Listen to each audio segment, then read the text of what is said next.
अस्सलाम वालेकुम जी।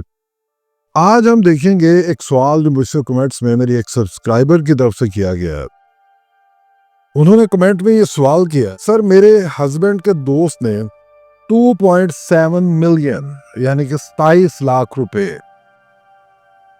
का फ्रॉड किया है और इसमें मतलब उनका कहना यही है कि उनके पास सब प्रूफ्स है, चेक्स है, कॉल रिकॉर्डिंग और मैसेजेस वगैरह है, लेकिन वो पैसा लेकर कहीं और शिफ्ट हो गया। अब उसने एड्रेस भी चेंज कर लिया। तो इसमें एक दूसरे कमेंट के अंदर भी इन्होंने मुझे बताया कि अब वो धमकियां दे रहा है कि मैं 20,000 रुपया महाना दूंगा। मतलब इमेजिन कीजिए कि कहाँ 27 लाख रुपए है, उसका 20,000 रुपये महाना। तो ये तो मतलब आधी ज़िंदगी शायद गुजर जाए ये 27 लाख पूरे होते हुए। और इसके अलावा वो जो आम इन फ्रॉडियों का और इन बदमाशों का और इन गुंडों का जो एक तरीका होता है कि जे तुसी अदालत जगह तो की लग जाएगा, तो इस तरह की चीज़ें वो कह रहा है। तो देखते हैं अब इसमें हम इसमें कर क्या सकते हैं। तो इसका जो लीगल सॉल्यूशन है वो मैं आपको बताता हूँ। तो चैनल को सब्सक्राइब कर लीजिए, बेल आइकन का बटन दबा लीजिए, और अगर इस वीडियो में या पिछली किसी भी वीडियो में कोई बात समझ ना आए तो आप मुझसे कमेंट्स में व्हाट्सएप पे, फेसबुक, इंस्टाग्राम पे पूछ सकते हैं। और यहाँ पे एक और चीज़ है कि मैं आपको कोई चीज़ ड्राफ्ट नहीं करके दे सकता और मैं आपकी वकालत भी नहीं कर सकता। देखिए, ऑनलाइन वकालत जैसी अभी कोई चीज़ जो है वो वजूद नहीं रखती।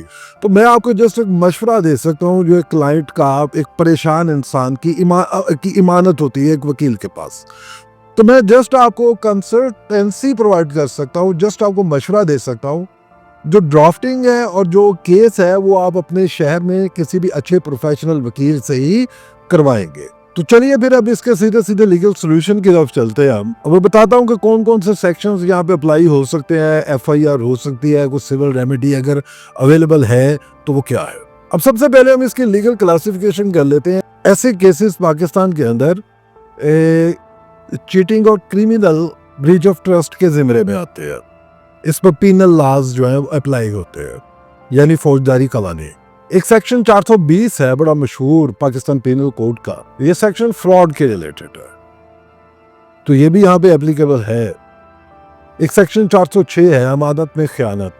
अगर आपसे पैसे उसने अमानतन लिए हैं और बाद में उनको हड़प कर गया तो 406 के तहत भी उसमें एफआईआर हो सकती है। अब देखिए, क्रिमिनल ब्रीच ऑफ ट्रस्ट इसमें इस तरह से बनता है कि आपसे रकम जो है वो कारोबार में इन्वेस्टमेंट के नाम पे ली गई कि जी मैं आपके पैसे जो हैं वो इन्वेस्ट करूंगा एक कारोबार में, और आपने उस पर ट्रस्ट करते हुए उसको वो पैसे दे दिए। अब वो शख्स जो है उसने अपनी वो ऑब्लिगेशन जो उसने आपसे वादा किया कि मैं कारोबार में इन्वेस्ट करूंगा, वो उससे फुलफिल नहीं की। इंस्टेड वो आपके पैसे लेकर रफू चक्कर हो गया। तो ये क्रिमिनल ब्रीच ऑफ ट्रस्ट है। और जो जाली चेक की बात आ जाती है, जिस तरह ये मेरे सब्सक्राइबर ने कहा है कि उनके पास चेक है, तो चेक देखिए, चेक अगर बाउंस होता है, चेक अगर डिसऑनर होता है, तो आप 499F के अंदर भी जा सकते हैं। उसके ज़िमरात इस तरह से होते हैं कि आपसे कोई उधार लिया गया या आपसे रकम ली गई किसी ऑब्लिगेशन की फुलफिलमेंट के लिए, किसी जिम्मेदारी को पूरा करने के लिए, लेकिन वो रकम अब वो वापस नहीं दे, और उसकी मद में उसने आपको एक चेक दिया जो आपने बैंक में पेश किया और बैंक ने अकाउंट में पैसे ना होने की वजह से उसको मेमो लगाकर आपको वापस कर दिया, यानी डिसऑनर कर दिया। तो यहाँ पे फिर 499F जो है वो एप्लीकेबल होती है। और इन तीनों सेक्शंस में पुलिस सीधा इन्वेस्टिगेशन एंड अरेस्ट कर सकती है। अब जो इनका सवाल है कि वो पैसे जब उसने लिए थे और उसके बाद वो अपना शहर ही शिफ्ट कर गया, वो इस्लामाबाद में चला गया, तो अब इसकी बात हम करते हैं। देखिए, एफआईआर और क्रिमिनल केस उसी शहर में दर्ज होगा जहां पर आपने ट्रांजैक्शन परफॉर्म की है या जहां पर उसने आपसे पैसे लिए हैं। और अगर मिसाल के तौर पर आपने उसको लाहौर में पैसे दिए और तब वो लाहौर में रहता था, अब वो तर्क सुकूनत करके या मकान बदल के इस्लामाबाद चला गया या पेशावर चला गया, तो भी आप केस लाहौर में ही दर्ज करेंगे।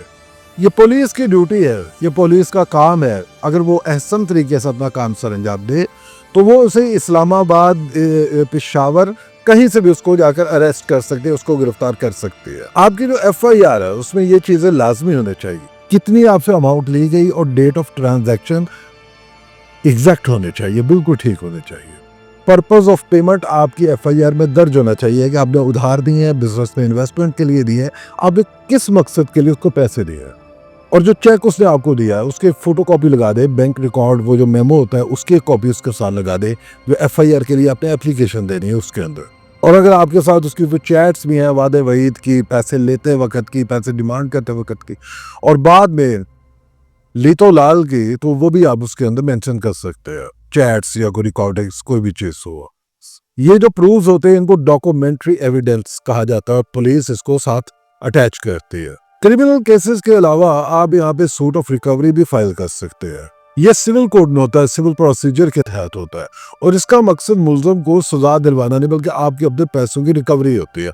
और पैसों की रिकवरी में सिविल केस जो होता है, सूट फॉर रिकवरी, ये बड़ा इफेक्टिव होता है। और इस केस के लिए जो जरूरी एविडेंस होता है वो चेक या पेमेंट रिसिप्ट, बैंक स्टेटमेंट या पैसों के ट्रांसफर का रिकॉर्ड, चैट्स अगर कोई हो या कोई कन्वर्सेशन हो जो पेमेंट एंड अदर थिंग्स को कंफर्म करती हो, तो वो भी आप उसके साथ अटैच कर सकते हैं। विटनेसेस की लिस्ट और एक्नॉलेजमेंट्स अगर आपके पास अवेलेबल हो, विटनेसेस की लिस्ट है ना, वो तो लाजमी है, कंपल्सरी है।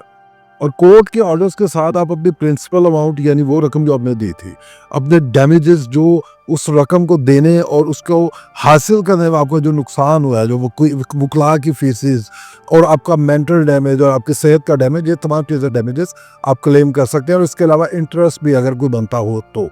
अच्छा, यहाँ पे एक और चीज़ आपको बता दूं कि आमतौर पर लोगों के माइंड में ये होता है कि सिविल या क्रिमिनल, आपको एक चूज करना पड़ेगा, आप दोनों नहीं कर सकते। ये गलत फहमी है, आप सिविल एंड क्रिमिनल दोनों पैरेलल चला सकते हैं। सिविल केस आपके पैसे की रिकवरी के लिए होता है, क्रिमिनल केस जो होता है वो उसको पनिशमेंट, उसकी सजा के लिए होता है। एंड में मेरा आपको यही मशवरा है कि ब्लाइंड ट्रस्ट करके पैसे मत दीजिए।